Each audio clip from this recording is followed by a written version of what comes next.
right. We are back. This is Sports Moves. 2 Moody's. 1 Duty. Sports. All right, now we're going to dive into some college football. We've already talked about Week 3 recapping our predictions and going over how things worked out for us for Week 3. But now we're switching guards to college football right now. We are going to get into some of the key matchups that I kind of want to focus on in college football. As of last week, we're going to reveal to you the top 10 as it stands. And then we'll get into the Heisman hopefuls with C. Moody. He'll give us some updated information on that. But we're going to start off with the primetime matchup of Saturday night was number 4 Penn State. They were 3-0 going on the road, taking on Iowa, who was actually 3-0. They weren't ranked, but a lot of people felt this would be a trap game for Penn State. This game had an epic ending to it, and I'll just let you guys listen at the clip I have to kind of show you why it was able to end that way.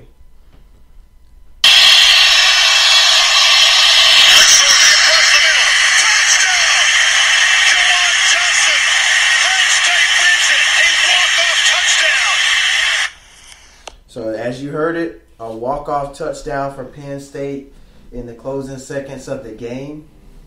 They were trailing at that point to Iowa, who looks like they were going to pull off the upset. Penn State gets the win 21-19. I think right now that's a huge win for them, especially a true road test like that going on the road.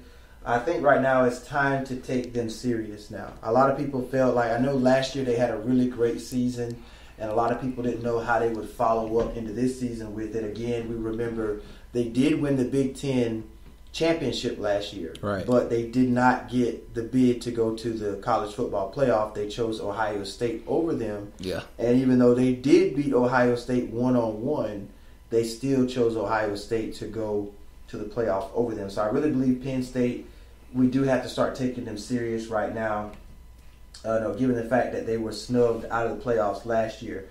The game ended on a 12-play drive. It was an 80-yard drive, so very clutch drive at the end of the game, in walk-off fashion. And as you heard, the touchdown pass did go. The game winner went to Juwan Johnson. And the Iowa defender, actually, if you actually see the play, his fingertips were that close away from the ball to almost tip it away from him, but it just kind of drifted over the fingertips into the hand of Juwan Johnson, and that was all she wrote. They say you can't defend a perfect pass. You're right. That is true. Going into this game, Iowa has had a history of beating top 5 teams, including last year versus number 2 Michigan in the same scenario on a primetime Saturday night game. And as again I said, I thought it would be a trap game. But now to one of the Heisman hopefuls, Saquon Barkley had an unbelievable game. Yep. He did some great things. I mean, he all-purpose yards in this game. He set the Penn State record for all-purpose yards. 358 all-purpose yards in that game. So that means you're impacting every area of the game. So basically, here's some of his numbers. 12 catches for 94 yards. He had a 53-yard kick return. He rushed the ball for 211 yards on 28 carries. But then get this, he had 7.5 yards per carry. Wow, that's awesome. That is awesome for a running back. To me, and a lot of people may disagree. Just seeing that performance, he's got to be in strong consideration for the Heisman. I know it's a quarterback award and whatnot. We'll get a little bit into that later. But just the numbers that he's putting up is amazing. Definitely. Penn State had 579 total yards offense in the game. So they really ran the ball, threw the ball well. They did everything well. They controlled the time of possession as well. They controlled the ball for 40 minutes to Iowa's 20 minutes. Wow. They racked up 295 yards rushing all together in that game. They do move to 4-1 on the season. Excuse me, not 4-1 on the season. 4-0. 4-0 on the season. And Iowa falls to 3-1. Yeah. So that was a thrilling finish there. Back-to-back weeks we see last week with Florida and Tennessee with the Hail Mary to win at the end, and then we see not Oklahoma. That's who we're going to get into next. We see Penn State pull off a game winner at the end as well. And you know what? Even though I usually don't get to catch all the college games that I want to, that's what I like about college. It's always competitive. Like, you know, you won't see you will see a lot of runaway games depending on the mismatches, but you always, like you said, like how last week we had the Florida one, and this week we have Penn State. You're always going to have that one match that's just going to go down to the wire. It's going to either be a shootout, a scrap for yards, one way or another. You're going to get that great match that you want to see. So it's always fun watching college sports. And it's very passionate too. No, definitely. And they take it very serious, man. A lot of people, some people, they're very passionate about college football more than they are the NFL. Yeah. You know, especially around, you know, wherever, depending on what part of the nation you're in. Right. Because a lot of states don't have NFL teams. You're right, and that's what they rely on. Just kind of like with the Rams, I was telling you, the Rams and the Chargers coming back to L.A. Yeah. Like the USC Trojans, they were that was LA's their team. pro football team for a while there. So, I mean, everybody lives, breathes, sleeps USC football or UCLA football. But going into the next matchup I had, number 3, Oklahoma, on the road again, this time taking on Baylor. Although Baylor was 0-3 going into this game, Oklahoma's 3-0. This is a Big 12 game for Oklahoma, so this was a conference game for them. Conference games are always important in college football. It was a 49-41 final. So Baylor kind of gave Oklahoma all they can handle in this game, and the Sooners just survived their Big 12 opener.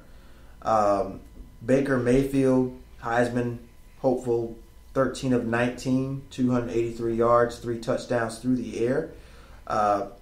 Baylor's quarterback, Zach Smith, 33 out of 50, 463 yards, 4 touchdowns in the game. I mean, when you see that 400 passing yards in college football, that's phenomenal. Oh, definitely. Yeah, I know a lot of these games are a lot of shootouts and there's not a lot of defense, but to still be able to control a defense that way for that many passing yards is good. We got the running back from Oklahoma, Abdul Adams, 11 carries, 164 yards, and a rushing touchdown in the game. Also, Oklahoma wideout Mark Andrews, 3 receptions in the game, 72 yards and a touchdown on the board. But the receiver who stole the show was Denzel Mims from Baylor. 11 receptions in the game, 192 yards receiving, and 3 receiving touchdowns. Wow. That is amazing. 11 catches is good, and almost a 200-yard receiving day, but the 3 touchdowns is just like the cherry on top. Exactly. Yeah, so we saw a lot of big offensive numbers in this game, and I'll prove it right here. Oklahoma, 625 total yards in the game. Baylor wasn't that far behind, 523 total yards. The big difference in this game was Oklahoma was more run-oriented in this game, so they had 342 yards rushing. And then Baylor had the better pass attack, so to speak, with 463 passing yards in the game. So Oklahoma survives. They are now 4-0. Baylor falls to 0-4, but a close call for Oklahoma, but they do survive. And Baker Mayfield has yet to throw an interception on the season. Wow. Now, that's amazing. I mean, but like I said, he was already, just last week, was still number 1 aspect for the Heisman hopeful. So, I mean, to see him continue to not only that, I think his passing was 13 for 19. So, not only having, missing 6 passes. So, he's still executing a good QBR and then still not throwing an interception just shows. That's good. I mean, anytime you can get through a game as a quarterback, I mean, that's one of the big things that whether you're on the professional level, collegiate level, high school, whatever, you don't want to turn the ball over. Right. Especially your quarterback, because you handle the ball on every play. So you don't want to do anything that's going to hurt your chances, and to be able to take care of the ball always gives you a better chance to win the game. Definitely. Going into number 2, Clemson, the defending national champions, after their big road win last week versus Louisville. Over Boston College, 34-7. Clemson's defense forced 2 turnovers in the game. Clemson pretty much ran the ball all over Boston College in this game. They accounted for 342 rushing yards as a team in the game. Wow. They ran the ball 58 times in the game. So you talk about controlling time of possession. Whenever you were able to run that football, you're able to control the clock. Run it 58 times. I guess if it ain't broke, don't fix it. So, right. Ateni was the leading rusher for them. 9 carries, 113 yards. Did have 2 rushing touchdowns. Now, given the fact that I just pulled out all those numbers, you would think Clemson ran away with this, which they did in the end, but the game was tied at 7 going into the fourth quarter. Wow. So they rallied off 27 straight points in the fourth quarter to pretty much put away Boston College. Right. Bryant, their quarterback, had a rushing touchdown in the first quarter, and then after that it was just kind of like back and forth competitive between them and Boston College, and in the fourth quarter they just opened it up. To me, this is a big win for Clemson again. They're now 3-0 on the season. Still currently ranked number 4-0. 4-0. Sorry, excuse me. 4-0 on the season. They went in 3-0. Now 4-0. I just really think they have a really strong consideration to repeat. I mean, just the defensive performance and able to run the ball the way they are. What's your take? Yeah, I'm definitely looking at it, just showing how dominant their defense is. Not only that, like you said, their run game just showing that they can execute on all levels. Just showing that. And not only that, you saying the defensive getting 2 turnovers, the running game executed. They didn't get any passing touchdowns. I think they were matched up as far as passing between Boston College. But like you said, I think this game seemingly looking at just how the rushing attack was, they just wanted to test get their running people together, start to get them kind of, getting their feet wet, basically, kind of let them play around, let them get their stats, let them get themselves together. So when something big comes, they can show that they have threats passing, they have threats running. So you don't know what to expect. And it's games like this that makes people, when they look back at tapes to scout out the next game against Clemson, that they don't know what to look for. That's true, because you noticed last week it was kind of more of a balance against Louisville. And I do think it does depend on the opponent that you're playing and how you want to attack against their defense and offense. But this week it was a heavy dosage of the run game to put away Boston College, and Clemson is now 2-0 in ACC play. So the next game that we're going to look at, number 5, USC versus Cal. Both of these teams were 3-0 going into this game. It was a close game, even though USC pulled it out by 10. It was 30-20. Obviously, this was USC's first road game, so first road test of the season for them in Pac-12 play. Their defense really, helped seal the win for the Trojans in the late stages. Their defensive tackle for 2 had a strip sack on Cal's quarterback, which led to a touchdown for USC's offense. Wow! Late in the game. Then on the very next drive, Cal's next drive, USC gets an interception. So back-to-back drives where you turn the ball over back-to-back like that really set up a Sam Darnold TD pass to Deontay Burnett, and USC outscored Cal in a 4-minute stretch of 17 points. In the entire game, USC's defense scored 6 turnovers. Wow. 6. I mean, to turn the ball over 6 times and only lose by 10. Yeah. I mean, and then you're going up against one of the better quarterbacks in the nation, in Heisman Darnold. Heisman hopeful, Darnold.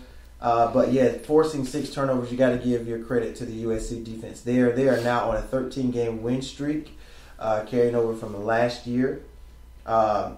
Sam Darnold's numbers, 26 of 38, 223 yards, 2 touchdowns, but he continues to throw those